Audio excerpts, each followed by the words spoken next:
Hey guys, what's up? Don't tell us. Don't. Wait. Keep something a secret. What? About your here you go. There's just a little bit left. You can have the rest of it, okay? What? Hi guys. Hi guys. Hi guys. Don't touch that. Okay. Here you go.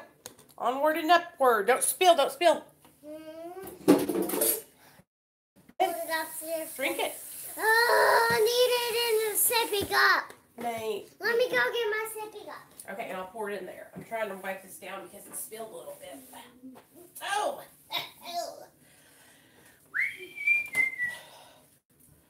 Okie dokie. My stomach is all kinds of jacked up. Hey guys, don't go anywhere. Hey y'all, what's up? Let me get Nate settled. I'm going to get him some chocolate milk, and I'm going to send him upstairs to hang out with his daddy, and then we're going to live stream. So...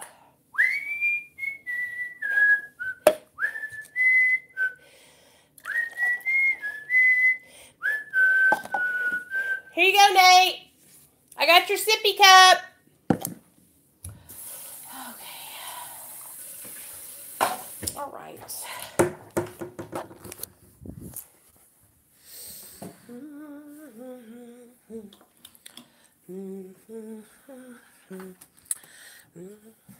Okay. There we go.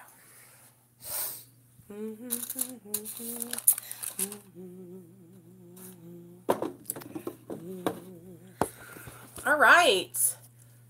Look at there. Okay, guys. Hey, everybody. How's everybody doing today? Good, I hope. So, I knew I was going to do a live stream today. Sorry about not getting on Wednesday and doing one. So, my name is Nicole, and I am a recovering drug addict. I have been sober since July 13th of 2015. I am on Suboxone, and I have been for about 3 years now. I am also a recovering alcoholic, and I've been sober since... I've been sober from alcohol for about 8 years. It's been a while. But I kept using drugs, and so I didn't get sober from drugs for a while. So anyway, if you haven't already subscribed to my channel, go ahead and subscribe to the channel. Hit the bell notification. And if you're not already, follow me on Twitter at Nicole DeMayo, and follow me on Instagram at Nicole Pludre. I usually link those in my description box, and then also I'm on Facebook at Nicole DeMayo, and I do a lot of recovery live streams over on my Facebook, and I also have a small medically assisted treatment anonymous recovery group on Facebook also, and it's a really good place to just meet people that are in the recovery who are serious about it and need support, because that's what we're all trying to do, is stay sober, right? So anyways, let's get right into the news. So, this week was a really good week in my work. I got to work, you guys, and I knocked it out. I work for a greeting card company, and I'm a merchandiser. So I go around from store to store, and I set up their displays. I get all the Christmas stuff set up. I do all the holiday switchovers, and I love it. I love doing projects to where, I can set up stuff and, see where I have to, I like having an end goal. So I'll get into my store, and I'll get my RPM, which is this worksheet that shows me how everything needs to be set up and displayed. and then I'll set it down in front of me on a little stand, and I'll get to work and start setting my displays up. And then when I finish it, I take a picture and I send it to my boss. But this week, like, I got finished with all my Christmas sets before everybody else did because I started them and just knocked them out, you know. I probably unloaded like 20 boxes off the truck Wednesday of just straight Christmas cards. So it was pretty cool. So work was good. Um, my mental health has been I've been doing pretty good with my mental health. I will tell you this, I've been struggling um, with my anxiety and depression. I want to talk to you guys about some stuff that's been going on that's real serious. I just don't know how to go about saying it because, hey Sam, oh not much, just doing a live stream. I wanted to talk to you guys about some stuff that's been going on and kind of get y'all's opinion and what you guys think. So, you guys know that I'm like hella serious about my recovery. Like, I am gung ho. I love talking to you guys about it. Hey Kim. I love sharing my experience with you guys. I love learning from other people that are in recovery. Like, I follow a lot of other people that are in recovery, and I take suggestions from my sponsor. Mommy, Mm-hmm. can you give me some, do you have garlic bread? I don't know. Well, Tell Daddy to come down here and cook some garlic bread for you. Daddy! It's in the freezer. Tell him all he has to do is put it in the toaster oven. So, I forgot where I was going to go with that. Anyway, I am open and honest. Like, I'm willing to make changes in my life and do whatever I have to do to stay sober because I don't want to relapse. Like, I love... Recovery's hard, you guys. It's not, like, easy to be sober because it's easy, like... It's easy to go and say I'm gonna pick up and use drugs to deal with these problems. It's really hard to deal with life on life's terms sometimes, you know what I mean? But I am so grateful for everything that I have and for how my life has started to go since I've stayed sober. Hey Nate, please don't do that. Okay. Thanks, baby. I love you. How did you guys like Nate's TV show I uploaded of him?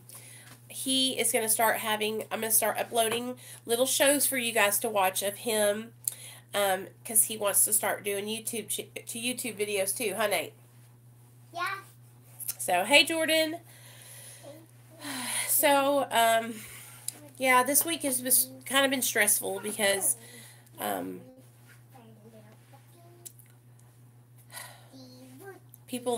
I have somebody in my life who's real close to me who's been struggling with their sobriety, and seeing them struggle has been real difficult for me to watch and discouraging also because I don't know if it's because I resent them or I'm jealous, but it's like I see them get messed up and it makes me mad. You know what I mean? Because I'm not getting messed up, and I think I'm getting mad because I feel like it's like putting everything on me and then I have to carry the burden, you know? So it upsets me a little. But besides that, everything else has been going so good. Mine too. I have court on the 30th for custody back of my 3-year-old. I'm super nervous. Oh, Jordan, you're going to be just fine, girl. Have you been going to meetings and getting a sheet signed to show that you're going to meetings? When my husband gets high every day, it makes me so mad. Yes. Have you got a sheet signed from the meeting place? Have you gone to any parenting classes? Have you got your 12 steps memorized? Have you got a sponsor that can write a letter into the judge saying, hey, this is Jordan, she's my sponsee, she's doing really well, blah, blah, blah, blah, blah. If you can get some of those things to bring with you to court, that would really help you out, just so you know. That's what I did. Yeah, Sam, that's how I feel too. Because what it does is it makes me feel like that he's checking out of life. And I'm over here and I gotta stay in. I can't check out. I gotta stay checked in because somebody's got to do it, right? and it makes me mad. It makes me resentful, and I know that. Like I can see myself resenting him for that. So it's really hard, and it's not healthy. Like, so I've been praying and asking for God to just like to soften my heart and for me to be more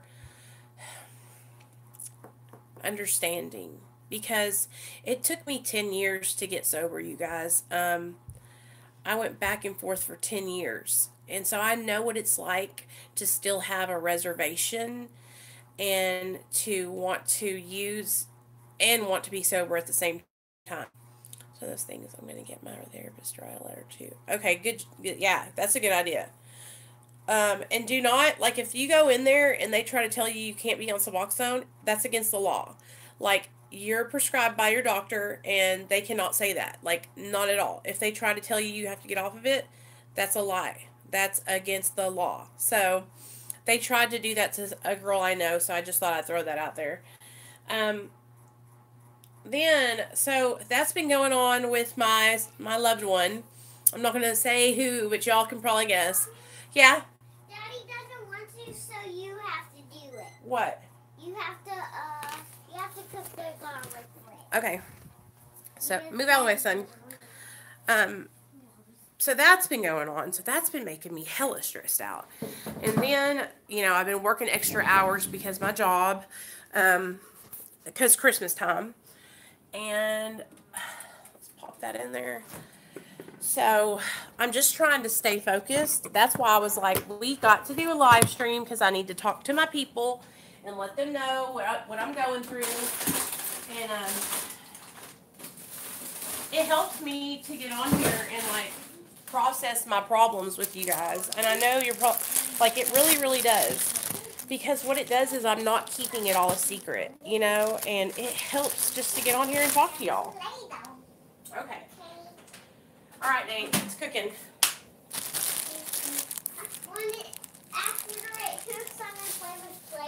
Okay, I have to go potty. Hold on, guys, I have to go pee real fast. Don't go anywhere, please. Why do you have to after it? Huh? I have to tell him because I don't want him to go nowhere. Oh, that's that stinking.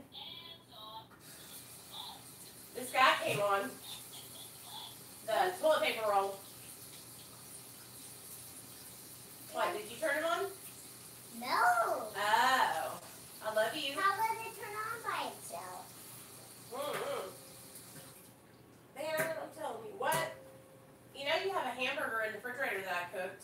I know that. Okay, well, if you want that, you could have ate that. Okay, I love you. I do. What's wrong? I'm dead. Nothing. You ready to go to Boo at the Zoo tomorrow? Cookie dead. Oh, my stomach is upset. I'm the cookie killer.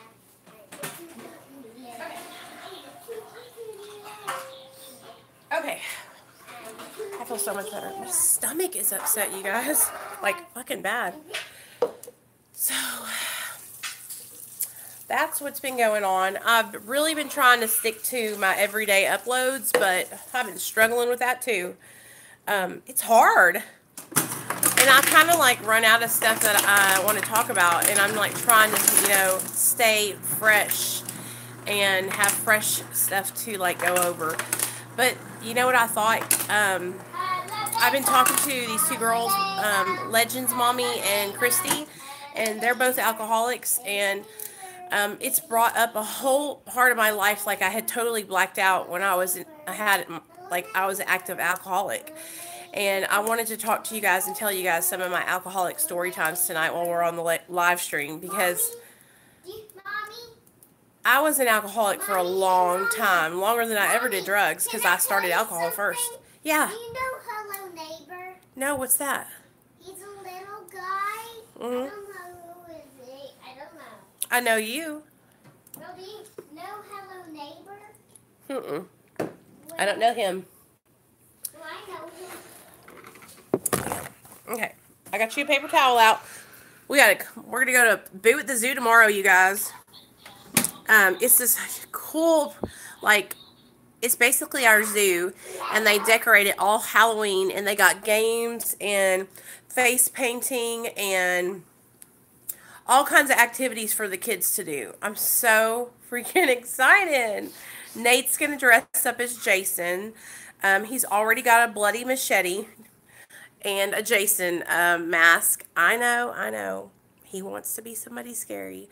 I wanted him to be somebody cute, but he wants to be scary, so we're just gonna let him do what he wants to do. Um, I wanted him to be like a little police officer or something. Ah. So I don't know about you guys if y'all saw, but woo, that's smoking. If any of you guys follow me on Facebook, I have been going off on Facebook the last couple days, um, and just getting mad about stupid stuff. So Facebook's takes my serenity away, you guys, for real. Oh, okay. So let's do this.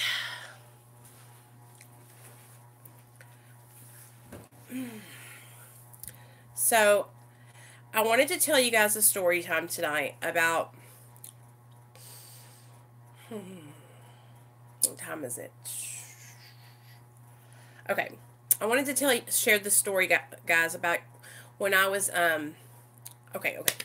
This is probably one of the first times I ever got in trouble for drinking alcohol, and y'all are gonna die. So when I was in high school, I was a senior in high school. I was 17 years old.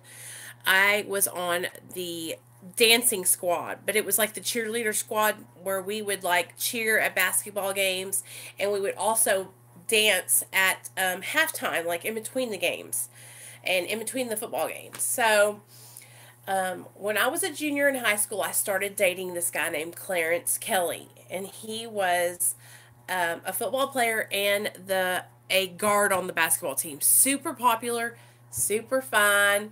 And at that time, my best friend's name was Jessica, and she was a Mexican girl like me. And me and Jessica and my best friend Jerry, who is a gay boy, we all decided to go out and get Seagram 7 and 7 Up, okay, and just drink before we went to the basketball game. We got Seagram 7 and 7, me, Jerry, and Jessica, got my little Ford Focus, drove to a hotel room, your garlic bread's on the counter, and we just sat in the hotel room and drank 7 and 7 until it was time to go to the game. Well, by the time it was time to go to the game, you guys, I knew I did not need to be going to the game. And I was like, Jessica, do I look okay? Am I all right? Do you think I'll be okay? And she was like, yeah, you're fine. And she's like, I'll drive. So she drove us to the game. I had on my cheerleading outfit with my little cheerleading skirt, you guys, and underwear, no bloomers. Such a little hoe. I was such a hoe. So we go to the game, and the game hasn't even started yet. And I'm up on the top row of the bleachers, and I'm walking down to go stand on the court because I've got to cheer. And I fall all the way down these damn bleachers, you guys. Ass up, cheeks out at the bottom of the bleachers, okay? My friend Jerry and Jessica run over there, pick me up. Are you okay? Are you okay? Take me to the bathroom, okay? And we're in the bathroom. I'm sitting on the pot. I'm throwing up, you guys. Have you guys ever been so drunk where you're sitting in the stall and you're just going boom, boom, boom, boom against all the walls? Like, that's how bad it is. Like, I'm just knocking myself out because I can't even sit up straight. That's how fucked up I am.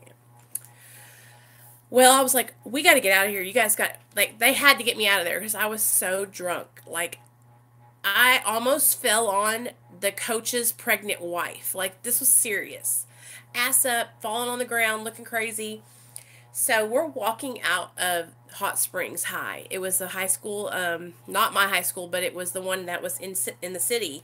And so it was an away game. And we were walking out to my car, and that's when the principal grabs me by my arm and says, no, ma'am, you're not going anywhere. And I said, holy shit. And he was like, what is going on, Nicole? What is wrong with you? And that's when I told him, I was like, my dad will whoop your ass. And they called the police, and the police came and took me to jail, you guys, and gave me a public intoxication. I was 17 years old. I was crying, sitting in the drunk tank. My mom and dad came and got me.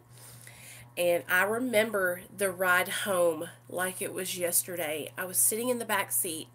And at this time, my sister had been going through a lot of mental illness stuff.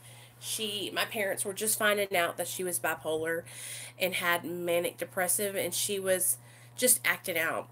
And my parents were yelling at me, and they were mad, because I was drunk at the game. And that's when I was like, well, Michelle's been smoking crack. And I was like saying all this stuff, trying to get out of it to blame it on my sister. And me and my sister were both so hardcore in our addictions, you guys.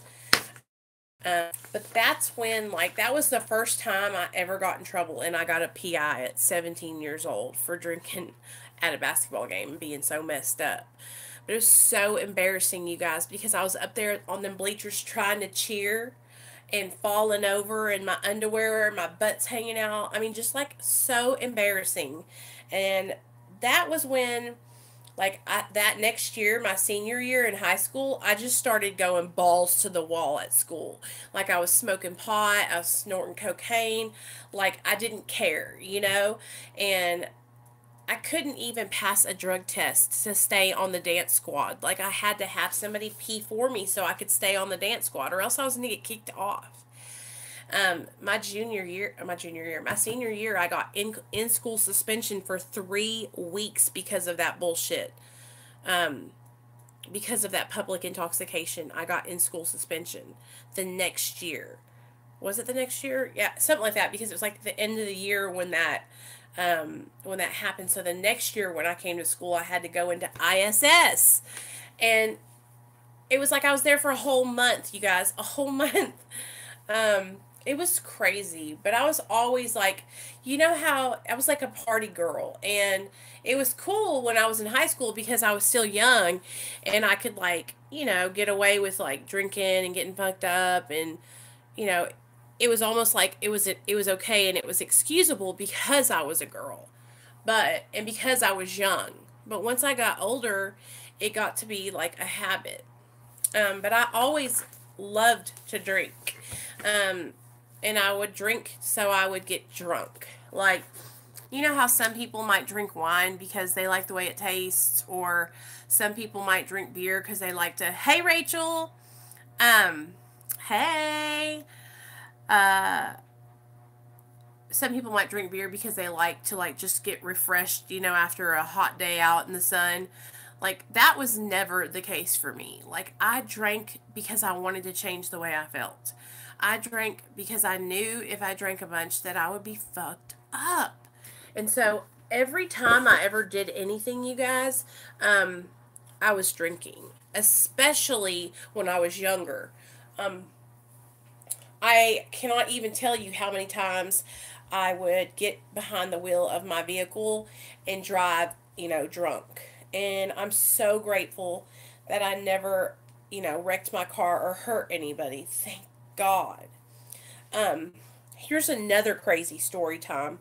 So, this was my junior year. Hey, Scottish Siren, how you doing? My friend Miranda. It was me, Miranda, Sonia. Yeah. Me, Miranda, Sonia. Oh, and Christina, okay? I had just gotten my Ford Focus, and we were driving to Arkadelphia to go to a party. It was a big frat party, and we would always go. Welcome, girl. I'm just telling stories about my old life, and we talk about recovery. But I have, lately here, I've been kind of focusing a lot on my addiction, and so I wanted to share some of my stories from when I was an alcoholic, because I'm a polysubstance abuser, and I was a drunk too. So I thought I would share some of my experience from when I was on alcohol, so that way the people here that are also struggling with alcoholism can relate more, because I do share a lot about being on opiates and methamphetamine and benzos, but I also wanted to share with my alcohol struggles. So we were going to a frat party, me and my Christina, Sonia, yeah, 3 or 4 friends. I can't remember. Anyways, it was 2 of us in the front, 3 of us in the back. So my car was packed, you guys. We drove all the way out to Arkadelphia. It's about 45 minutes away from where we lived. And we got there about 10 and we stayed and we partied. We met so many fine guys and we're just, smoking, drinking, sipping on gin and juice, laid back with my mind on my money and my money on my mind. Right? Wait, I'm gonna go. So I'm gonna go I met so many fine guys that night. Like, I remember. So we were on our way back, right? And, of course, I had found some guy that had cocaine. And back then, like, I didn't care. Like, I'd buy $50 of cocaine off you real quick because I always wanted to change the way I felt. I was always like, yeah, I had no fear. Like, I just wanted to get fucked up. So I knew I had to drive home, and I was like, yeah, let me get some of that. So I bought a little half off of him, and I tooted me a little line, and I got in the car, and me and my friends got in the car, and we drove off. I was good to go, because I don't know if any of you guys know this, but when you're drinking alcohol, if you're real drunk and you go get you some Coke, and it wakes you right up. And so that's what it did for me. So we are jamming. I'm talking, my car is packed 5 girls deep, and we are singing Mariah Carey. And we are screaming, you guys. I'm talking, my windows are down. Our hair is blowing. You know what I mean? And I am singing like, I think I sound like Mariah Carey. That is how good I'm singing, okay? And all of a sudden, we're going like 80, you guys. I mean, 80. Mariah Carey's blasting. It was the Boyz II Men Mariah Carey song. Mommy, let him look at Jason. Hold on. And then all of a sudden I look and I actually start paying attention to the road, and then a buck runs right out in front of the car. And all of a sudden, I couldn't even stop on my brake, you guys. I hit that buck right in the middle of its gut on the side. Bam! Kid you not. Slow motion. You see this huge deer go over my window, in front of me, over the car, and land in the ditch across the street. I pulled over real fast. I had a half a gram of cocaine on me. I am freaking out. The girls are like, are you okay? Are you okay? I'm too busy trying to find my little half a gram of cocaine in my pocket to get rid of it, Let me look at Jason. Okay. So I get it out. I get rid of it. I like threw it, I think, off in the grass or stomped on it or something. And I am crying, you guys, because I just know my dad is going to freak out. Wait. Yeah. Was that the deer laying on the side of the ditch? Yeah. Yeah, this was before you were born, buddy. Wait. It was when I was 3, actually. Yeah. Okay. So it was so scary, you guys, because it was let me tell you about Arkansas. Between Arkadelphia and Hot Springs was just nothing but country woods. And it was like midnight. Look at my new machete. Because I was supposed to be home, you guys, by 10. And it was already midnight. This is real blood because I cut a squirrel's head off. Oh, Lord. Mommy? Yeah. Are you going to come upstairs? Yeah. Go lay down with Daddy. I'll be up there in a minute. So, that's an awesome machete, they said, Nate. So, yes, a Scottish siren just said, cool machete. So, it is so dark, and there's 5 of us girls on the side of the road. I called 911, and they said, we're going to send somebody out there. And I run across the street, you guys, and I look at this deer. And it was so big, you guys. And my car was still drivable. Like, I could not believe it. The hood was all crunched up like that, but it was still drivable. The cop finally got there and did the police report and let us go. And this is like a reoccurring theme for me. I would always have encounters with police early on in my addiction and alcoholism, but they always let me go. Mommy, was the deer dead or was the deer fine? The deer passed away, buddy. I know that. Yeah, it passed away. So. Well, is the deer still fine? No, it went to heaven. Wait, is it fine in heaven? Yeah, it's with his family now.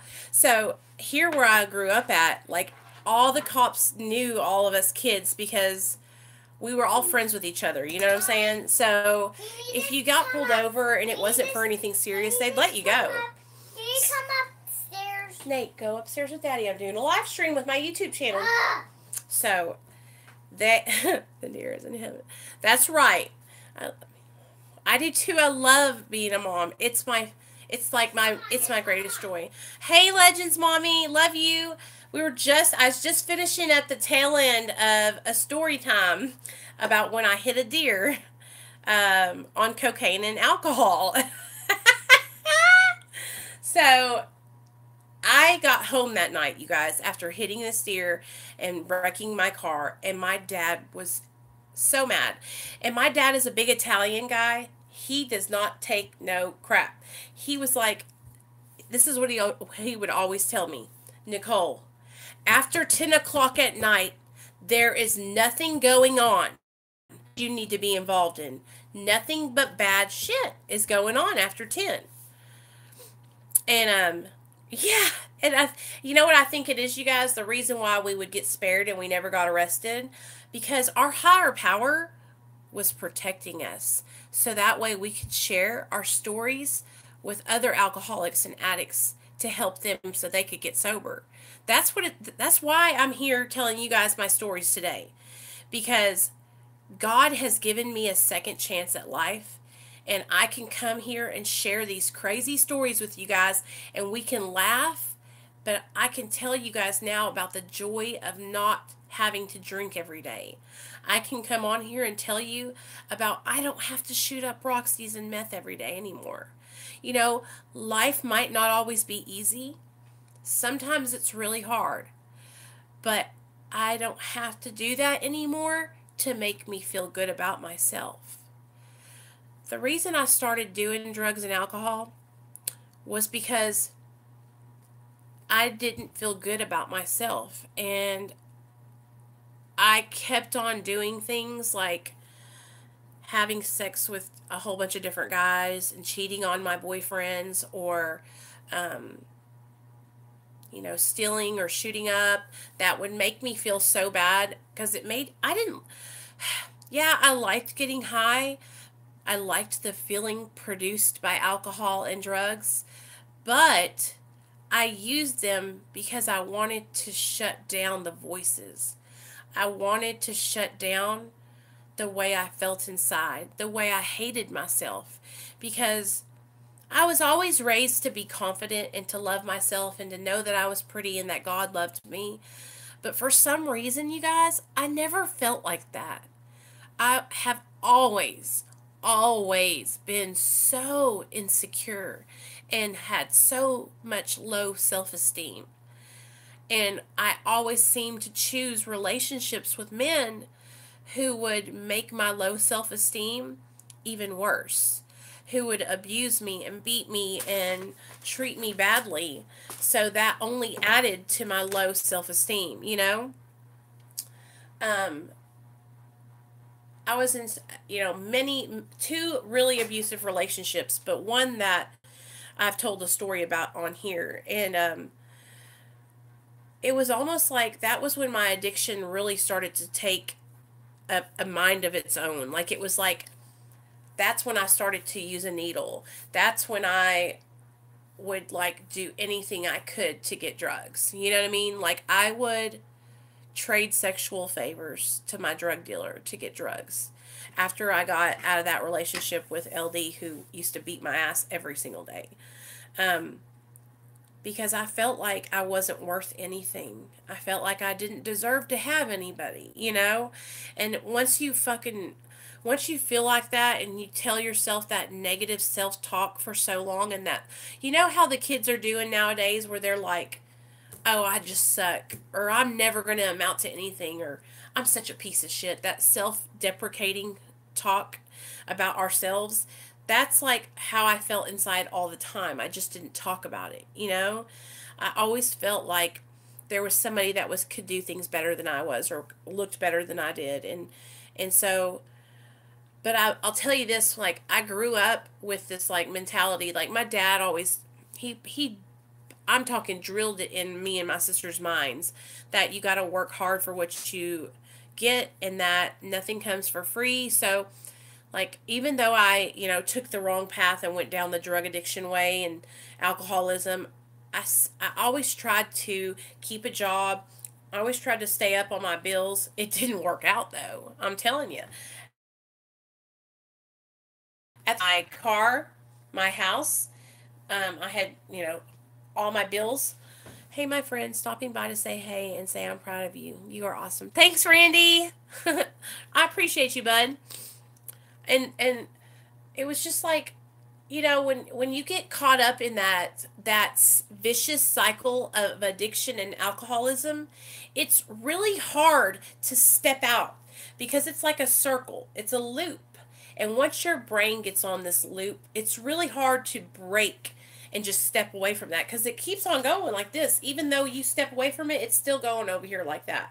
So for me, it was like, okay, so I know a lot of you guys are struggling right now with active alcoholism and kind of stepping away from the bottle, stepping away from the drugs, and it's hard.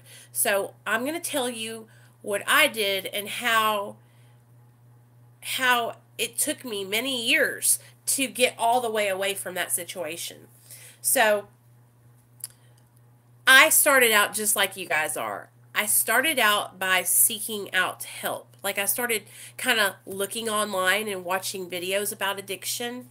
I started out by going to a couple of AA meetings, and little by little, I started to like learn bits and pieces at each place. Like, I learned that I had to surrender, and if there's one thing you hear from today is that surrender is like you're waving the white flag and you say, like, I can't do this anymore. Like, when you finally surrender and give up and say, I can't do this anymore, that drugs and alcohol has whooped your ass, and that you're submitting. Because what it is we always think that we can go back and we can whoop drugs and alcohol's ass.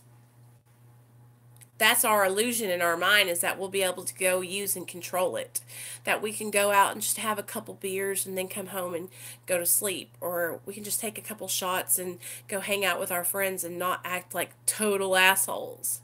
But what happens is that's the illusion of control. And every alcoholic and addict has some kind of issue and wants to control. I know there's a friend of mine, a girlfriend of mine, she is a recovering addict, and she's also recovering from anorexia and bulimia. And because when she got sober, her bulimia and it was her bulimia that really started to flare up because she could control something in her life, and she could control when she binged and purged. And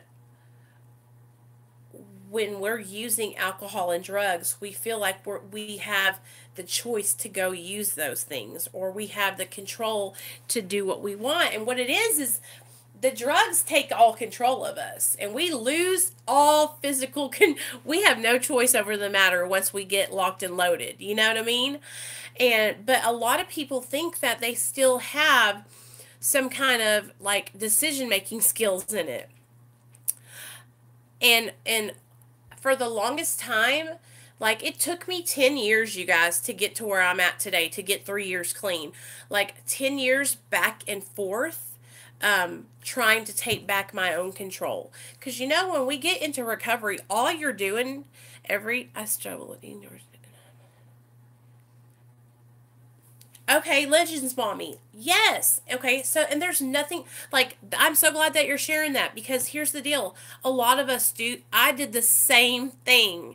I was like, you know what? The way I did it when I got obsessed about my weight and trying to stay skinny was I would literally count out only 900 calories a day. So I could eat 900 calories, and then I had to walk for an hour and 45 minutes. And that's how, and then in the evenings, I would just snort Roxy's all day long. Yeah, Rachel, it does. Yes. So when we get to that point where we're like, you know what? I got to save some calories for alcohol, or I've got to save some room for later on so I can, get my heroin and shoot it and then binge out later on that night. Like,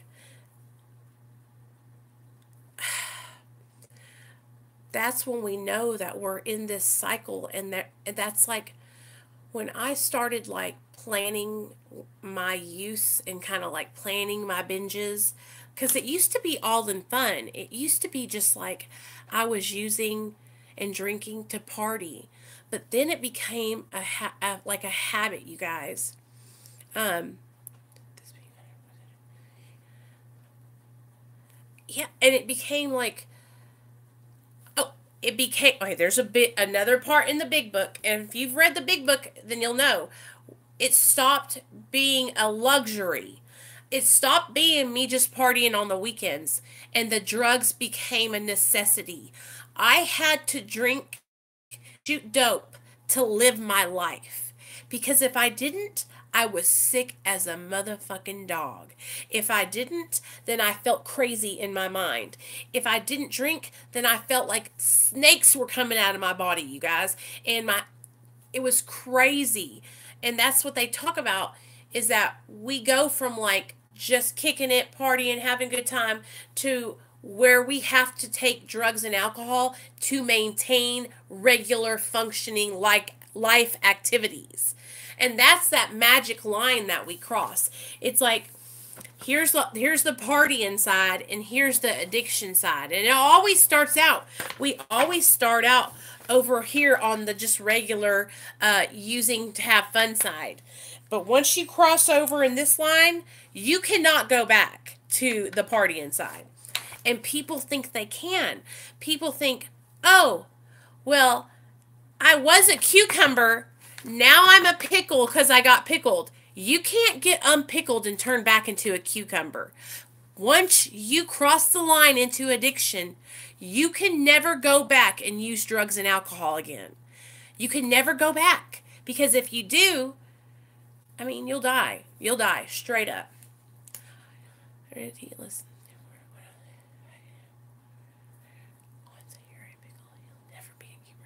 I know, right?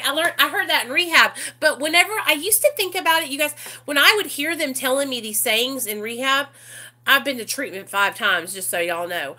I would think they were so fucking stupid. But now I understand it because I've like read the big book. I've practiced and I've learned so much about addiction, you guys, and the brain and how it works in our brains.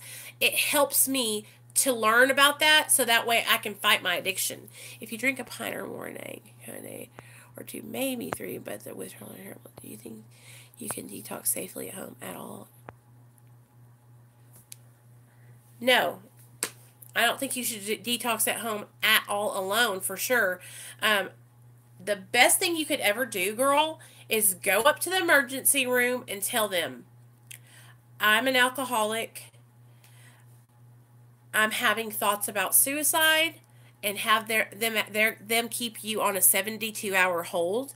They will keep you, and then let them know you're going to be getting sick here in a couple hours. You're going to be going through withdrawal from alcohol, and have them detox you. About being pregnant while dealing with addiction.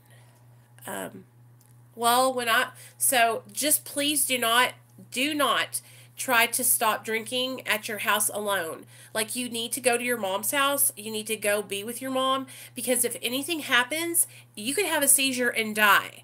Like, this is so serious. When your body is dependent on alcohol like that, you cannot do not do that. You can die.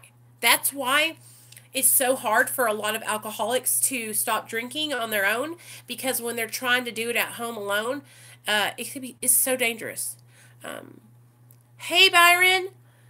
I was timing. We're trying AA thing is you guys go home at the end. I was timing of the try. You were tired of trying AA because, oh yeah, don't.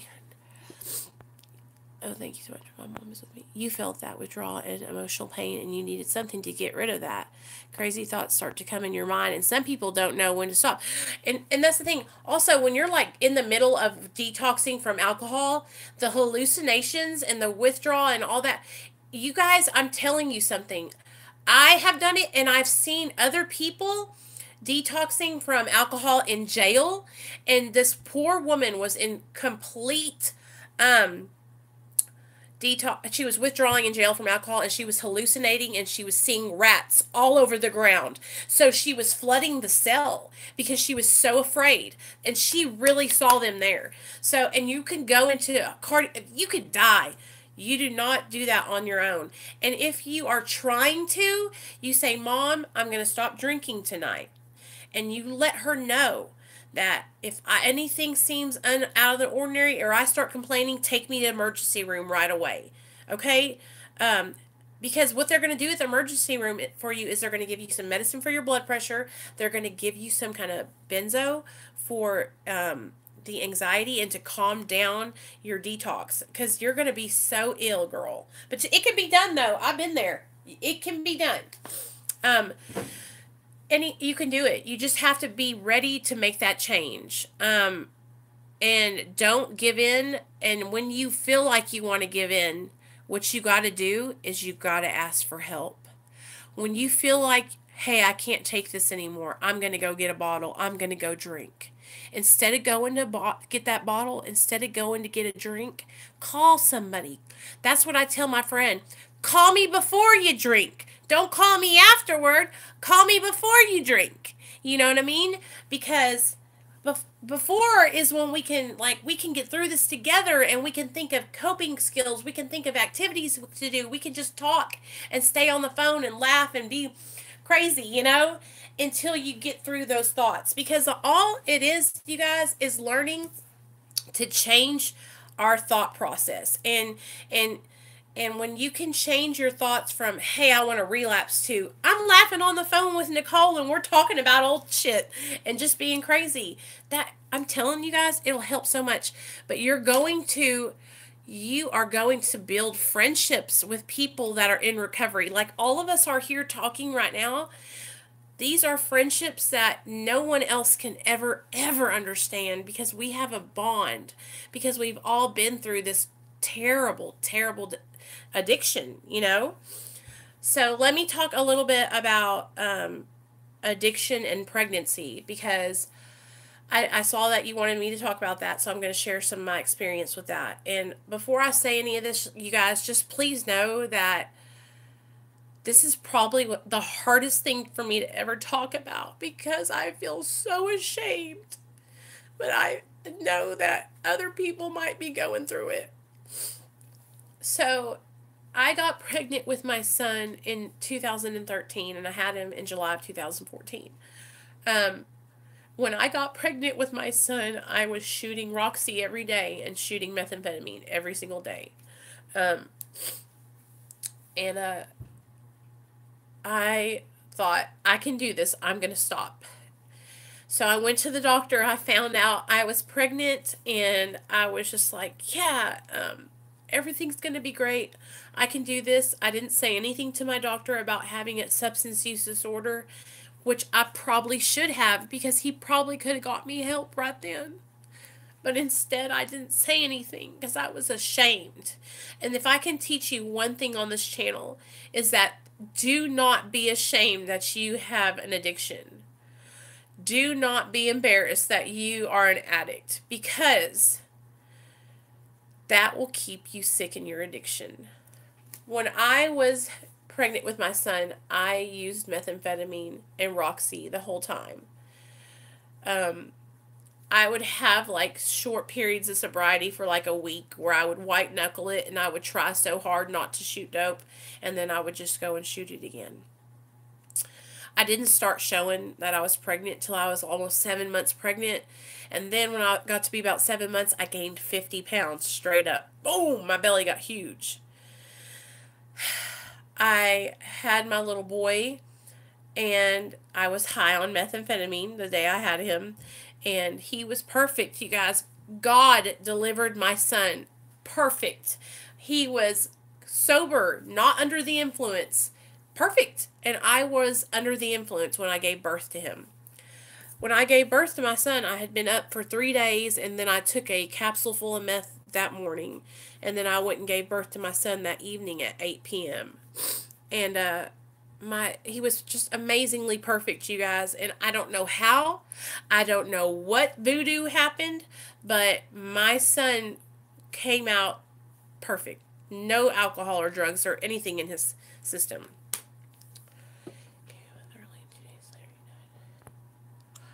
Oh, hold on. Why should I have? Oh, I didn't mean to do that. Ugh. What did I just do? I'm so sorry, Legends Mommy. I pressed the wrong button. Or no. It's a blessing that you have a healthy baby boy. Oh my gosh. Okay, so Legends Mommy, I did not mean to. I don't know what I pressed. Hold on. There we go. Okay, you're back now. Sorry, girl. I pressed the wrong button. Now listen to me, okay? I want you to know, like, I just read your comment about your baby. Here's the thing.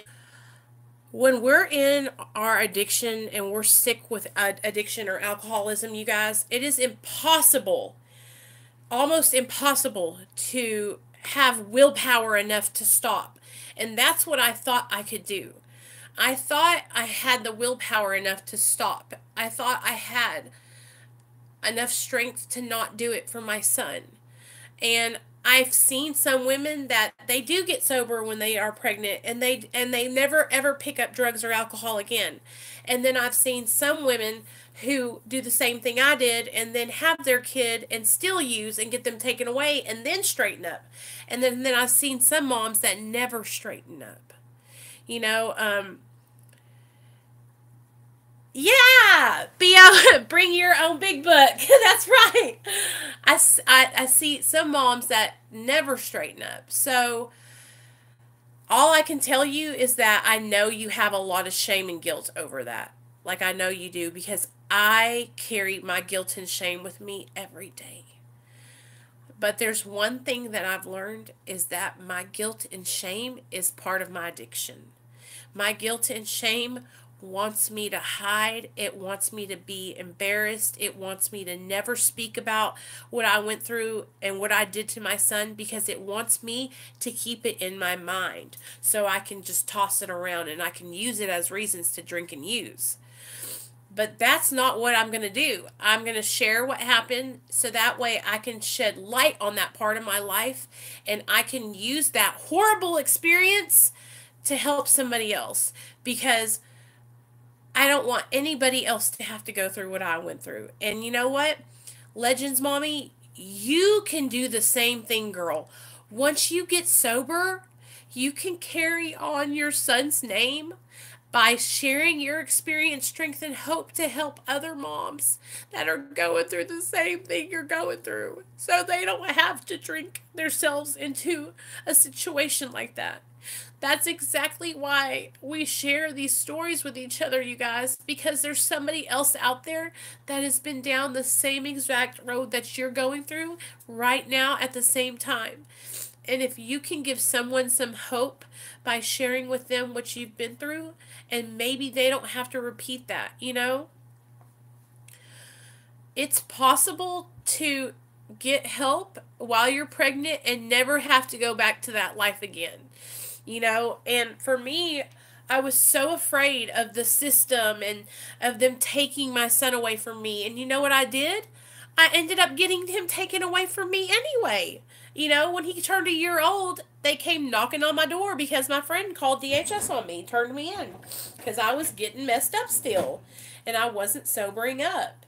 You know, and as a mom, like today, now, my living life, my goal in life every day is to keep my son healthy, happy, and protected. And I will always, I am a mama bear. I will throw down for my child, you know, and I never want him to have to want for anything or worry about whether I'm okay or not. Like, he's never going to have to ever experience anything like that ever again, because I'm never going to do, I'm not gonna pick up because I just, here's the thing for me. I just don't want to, you guys. I don't want to lose everything. And it's the life that I have now, it means so much to me. I don't know what it is, but it just really does. I guess I was an addict and drug tested me, or else I'm not sure if I would have. Captain, oh my gosh, she helped you out, then kept you on your toes. It's definitely possible to move forward and not to go back. I believe that, Keith. I believe that. And I have seen addicts and alcoholics stay sober for decades and never go back, you know? And then I've seen some that struggle and go back and forth, back and forth. Hey, Jamie, welcome to the stream, girl. Um, but I feel like it's a lot of circumstances vary for everyone, and I feel like, sometimes it just takes longer for some of us to become willing to really, really, really make those changes. I was being cheated on.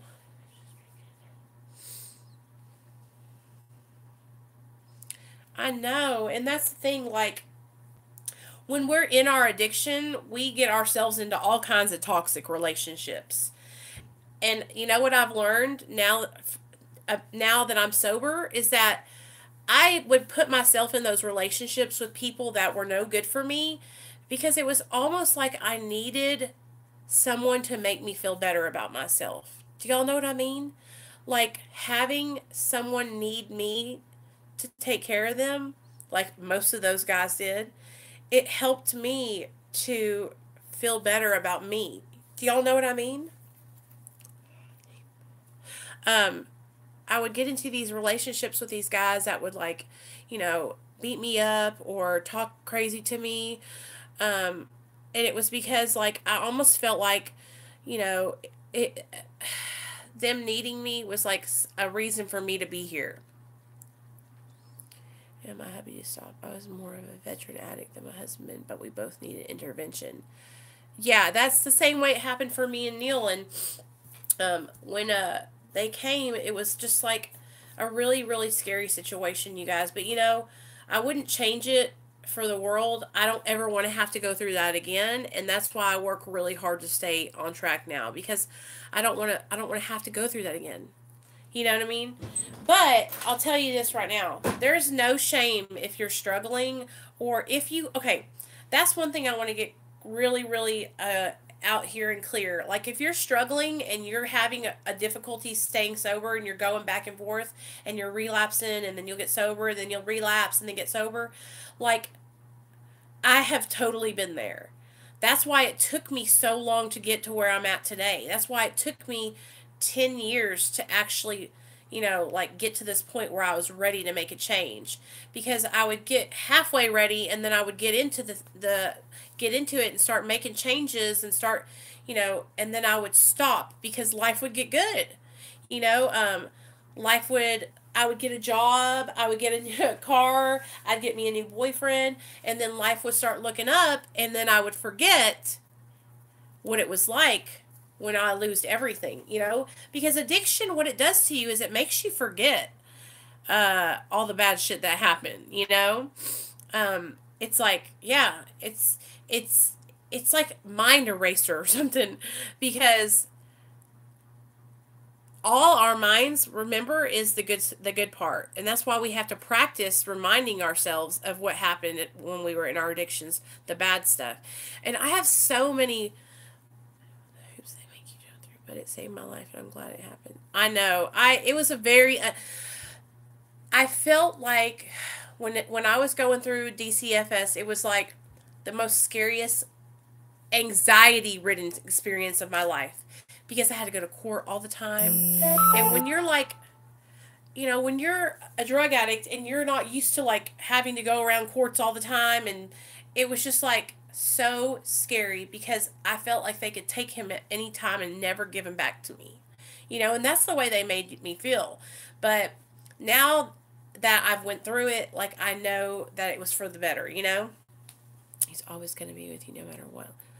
Keep letting that light shine within you. Yeah, and Legends Mommy, like, I feel like what happens to us when we lose a child, um, I feel like they might come in, this is crazy, y'all, don't laugh at me, But like if you have an animal, I feel like they come and they like are in your animal and that's their soul in your animal. Or you just have like a little angel that's like always with you whenever you're going around. Is that crazy of me to think that way?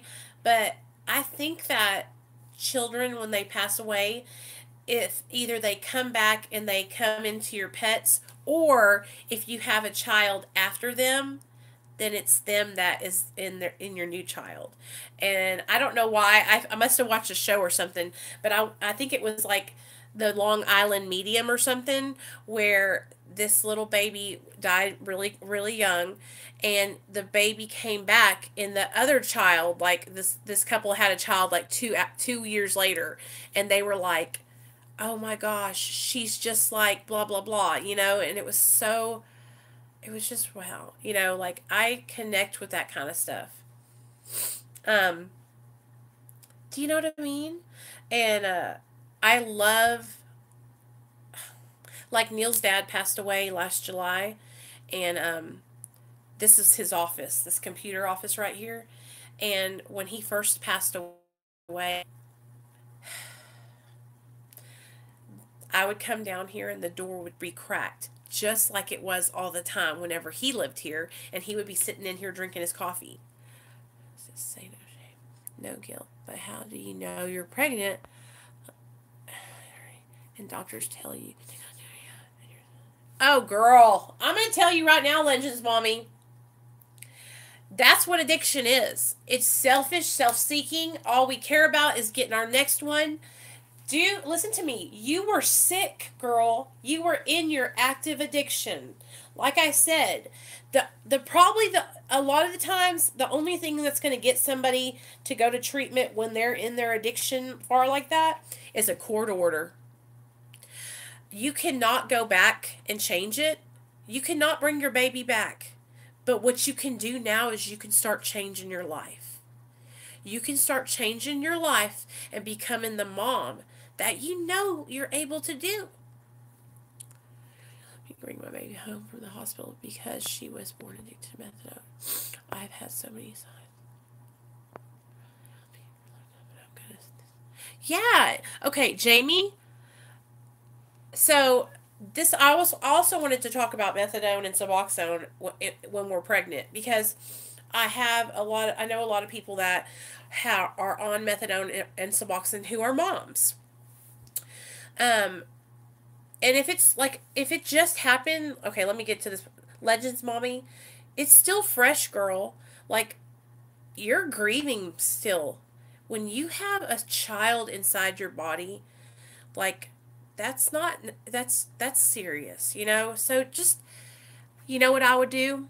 I learned this because I went through a period where my friend had committed suicide, and so I went to these grieving counseling sessions. If I was you, I would write out a beautiful letter to your baby, okay? I would go to Walmart, I would get a little box. I would go to the craft part of the Walmart and I would get some jewels and some blue balloons and just some pretty stuff to decorate the little box.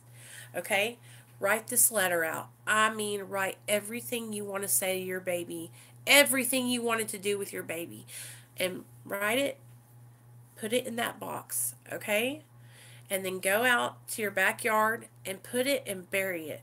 And then put a little flower like it's, and that is like, you can go out there and you can pay homage to your baby whenever you want to, like it's a little, and you have that letter down there. And if you ever want to dig it up, you can go and read the letter.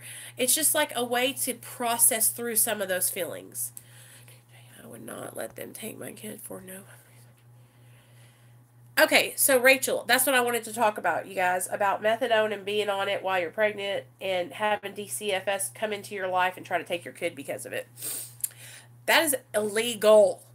If you are on a medication and you're in a Suboxone treatment program, you're in a methadone treatment program, and you have a child that's when you're on one of those medications, you shouldn't have a DCFS case opened. They should not even be able to come to your house and take your kid. Like, that's illegal. That's prescribed to you by the doctor.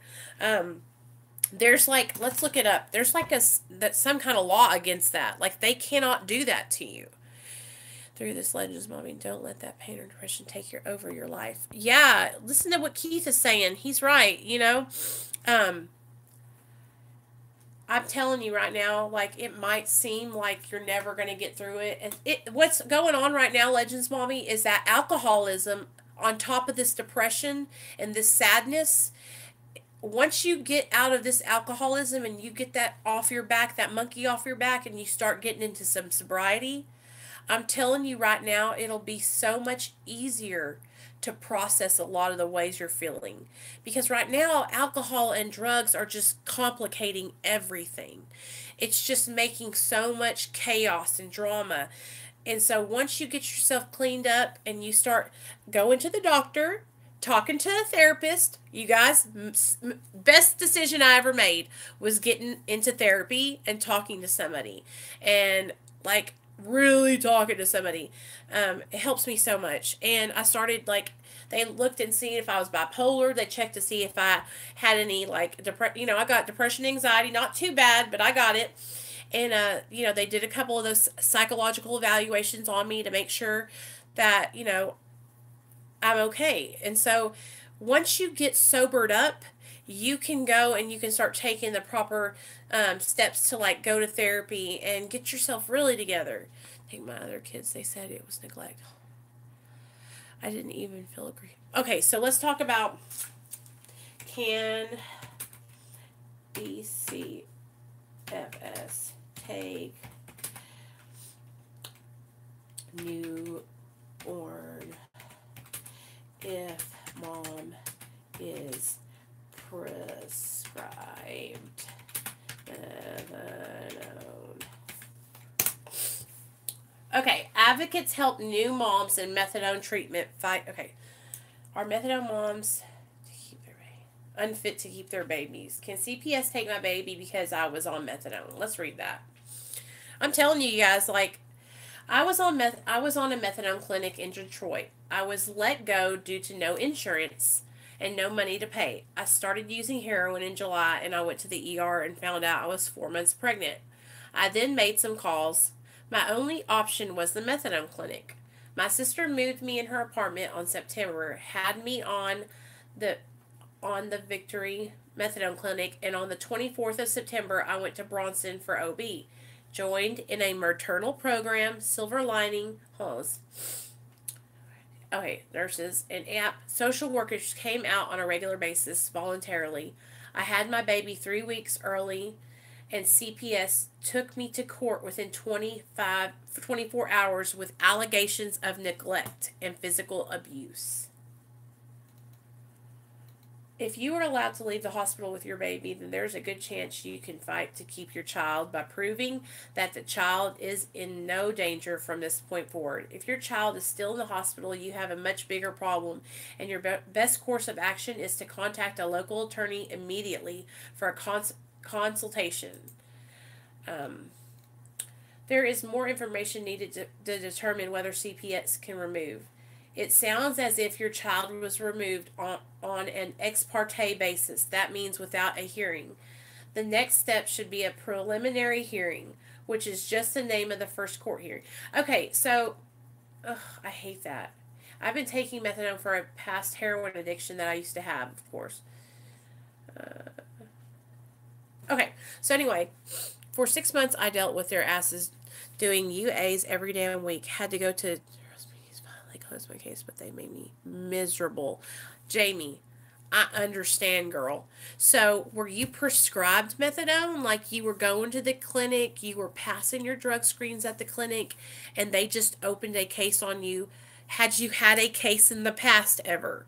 Because these are all things that could contribute to why they opened a case on you now, like I know that a lot of moms, okay, say I'm on Suboxone, and say letting your emotions out isn't always easy at times. Say I had another child and I was on Suboxone and my child came out, and DHS could come and investigate because I used to have a case. I used to have an open case because of my addiction. So they could come, but even if they did come, they cannot bully you into getting off methadone or Suboxone. You know, your baby was not born addicted. Your baby was dependent because you were on methadone. But listen to me, I'm going to tell you right now, like, he was just dependent because the methadone was coming, it was in, you were taking it while you were pregnant. But they're saying now, like, I know so many doctors offices that are giving Suboxone and methadone to the pregnant, Subutex and methadone to girls that are pregnant, because it's better for you to be on methadone or Subutex while you're pregnant than it is for you to be out shooting heroin. Call because I was on methadone, they just have to illegally. Yeah, so when you're on heroin or other opiates and you're out in your route of administration is usually orally, IV, you know, or nasal, oral, IV, okay, or smoking it. When you're doing those things, that's high risk behavior. The doctor's office would rather you have you on methadone or Suboxone than to be out there actively using in your addiction, where you can get hepatitis C, hepatitis B, AIDS, HIV from shooting or smoke. You know, when you snort dope, you jam that straw up inside your nose and then you pass it to the next person. They put it up in their nose, and mucus has all that stuff on it, and you can get hepatitis from somebody. So instead of having you do those risky behaviors while you're pregnant, that's why so many women that do have addictions to opiates get put on Subutex or methadone, because it's safer for you to be in that, like, controlled environment where they can drug test you and they can have you in therapy and have you in parenting classes. But I'll tell you this right now, if DHS ever came up to my door and told my ass I'm telling you right now, I would get a lawyer on the spot. I would never, ever, ever let them just into my house like I did last time. Like, I would have the police come over here. I would have everything documented. Like, I'm a little bit more knowledgeable of what's really going on now.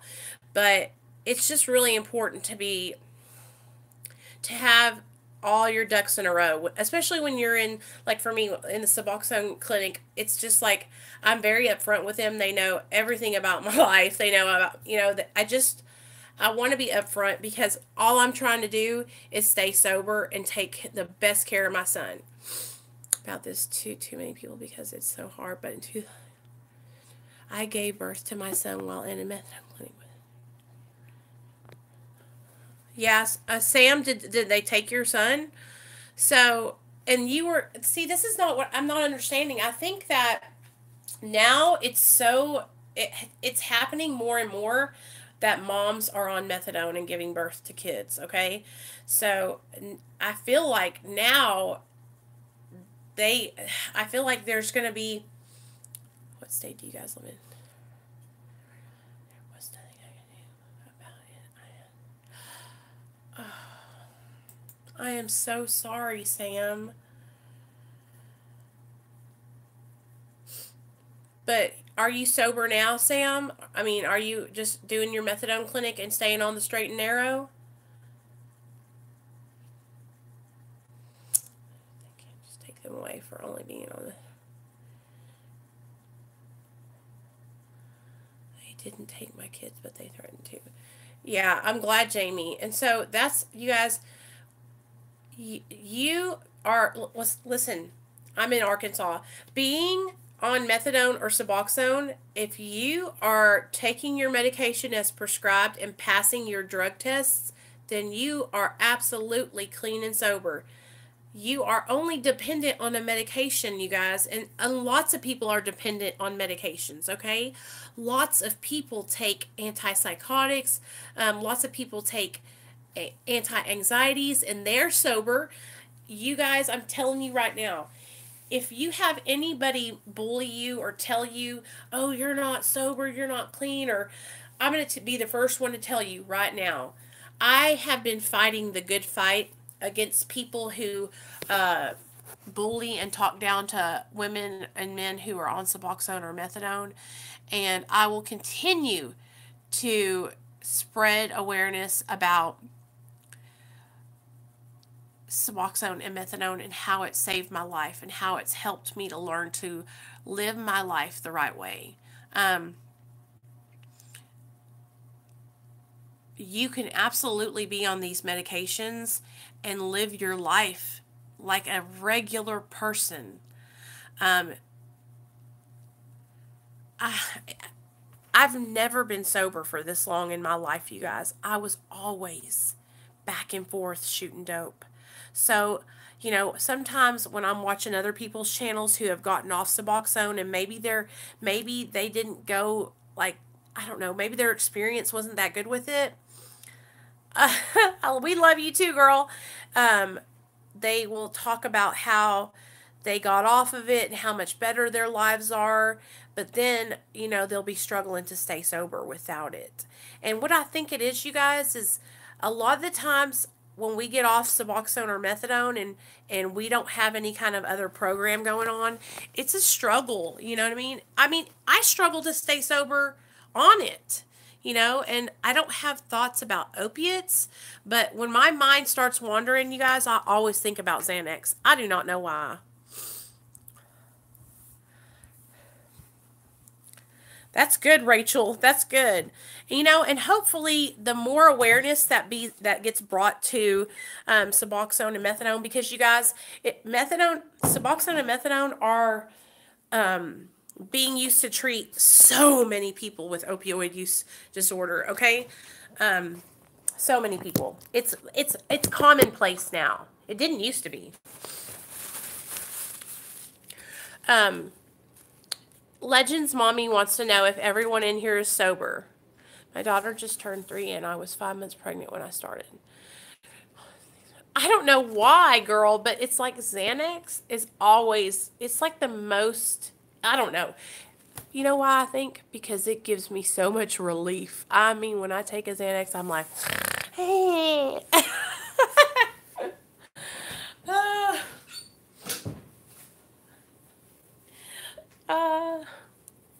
Everyone always thinks, what do you mean you're technically not Scottish Siren? What does that mean? If you're on maintenance medication, you are sober. You can claim sober time. At least you can over here in my chat. That's how we do over here. Because here's the deal, you guys. Sober is all a state of mind, really, okay? But sober is, do you drink alcohol? That's what sober is. And I haven't drank alcohol in like 8 years, real talk. But in NA, they say clean, okay? And then they say no mind or mood altering substances, all right? Mind or mood altering substances encompass so many things, you guys. I get exactly as directed, but I'm still taking. Oh, Scottish Siren, you're sober, girl, as long as you ain't abusing it. That's what I'm saying. You are sober. That is, if you're taking that medication as it's prescribed and you're not abusing it, sure, you might have a dependency to the pain medication, but as long as you're not abusing it, you are absolutely sober. Addiction, when you are not sober, is when you start doing addictive behaviors and you start crossing over into stealing and lying and doing criminal stuff, and that's when those addictive behaviors come in.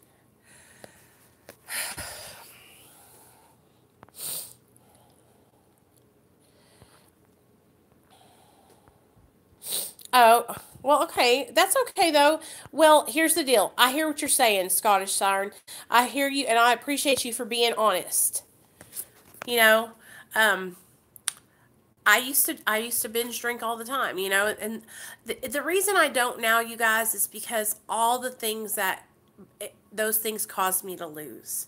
And a lot of the times I would drink and use because I was having anxiety or I was having a fight with my boyfriend, or um, I just, it caused me, I lost so much because of my addiction. Let me tell you guys all the things I lost. Okay? I lost my best friend. She committed suicide. All right? Then I lost, I've lost over 10 jobs, you guys. But I lost a really good job working for the state. All right? I lost my car. I sold it for $3,000, and then I took the threes out. Then I took the $3,000 and bought pills with it. I've lost every house I've ever lived in. I've gotten evicted or kicked out or told I couldn't stay there anymore. Um, I've lost so many friendships. I've lost money. You guys, I spend $30 a pill for a Roxy, okay? Because heroin wasn't like really available here in Arkansas 3.5 years ago. Um, it was like you could only find Roxy. So I would literally buy like so many Roxys every week. And I used to have to fund my own addiction. And then I started getting to where I didn't have any money. And then I met my husband. And then, well, you know how that goes. He had money. Um, so I would, you know, use his money. And then we became a team. So I would go out and hustle and, you know, steal like $200-$300 purses from Dillard's and then get dope that way. I have no credit. My credit is shot. I had to file bankruptcy. I was $65,000 in credit card debt. Because you know what my dumb ass would do? I would go buy big flat screen TVs and then bring them to the dope man. So I have no credit. Like, it took everything from me. Everything. You know, and now I'm working to get all those things back. Like my credit, I'm trying to work to build it back up. It's hard, you guys, because I'm starting all over again at 36 years old. And, you know, sometimes, I was shooting today on top of my head, and all my heads were like, it was bad. I know some people that have burned. Oh, yeah. I mean, burn bridges. Now, that's just, listen to this. My parents wouldn't talk to me for 7 years, you guys. I lost my best friend Candy because she just told me straight up, she was like, I can't watch you kill yourself anymore. It's so hard because, like, I need to go back to college, you guys. I need to get, I want to get an education so I can actually help contribute to my family. My husband's got his master's degree. He's smart. But I wasn't smart like him. I didn't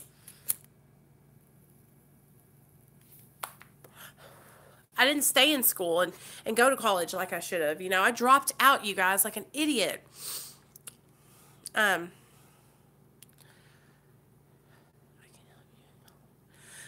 and the thing about it is, like with college, you guys, I want to go back and I want to do something that I want, like I would be good at. Like, I would love to go into social work and like work with addicts and alcoholics and be like a psychiatrist or a drug and alcohol counselor. Like, I would love that. I would love to help other people. That's what I want to do is help other people. That's what I'm good at is customer service and helping other people. Now, you know, I work in customer service and I love my job. I love it, you guys. I love helping people. I love talking to people. When I go into work, I talk to everybody. Okay, thank you. And you guys, I am just so excited about having all you in my life. Like, I know you guys think I might be crazy, but you can ask Legends Mommy, you can ask Christy, you can ask Jordan. All of these, I talk to all of these girls. I do, but he's the one with the job. Oh, good deal, Rachel. That's awesome. I wish, you know what? So this is what me and my friend were talking about. She actually said the same thing. We were thinking about starting a nonprofit organization where we could start helping women who were either young women or mothers who have addictions and help them, you know, get their lives back together and get into treatment and help them like with their first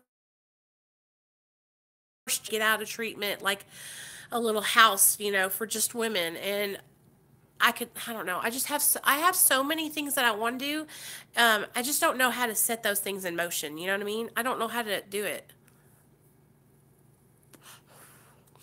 But this is how I figured I would start out, was by making a YouTube channel and sharing my experience and what works for me here. And I figured if I could build an audience here, then like we are right now, we're talking about it, and there's people that can help me too, because I don't have confidence in myself that I could do it on my own.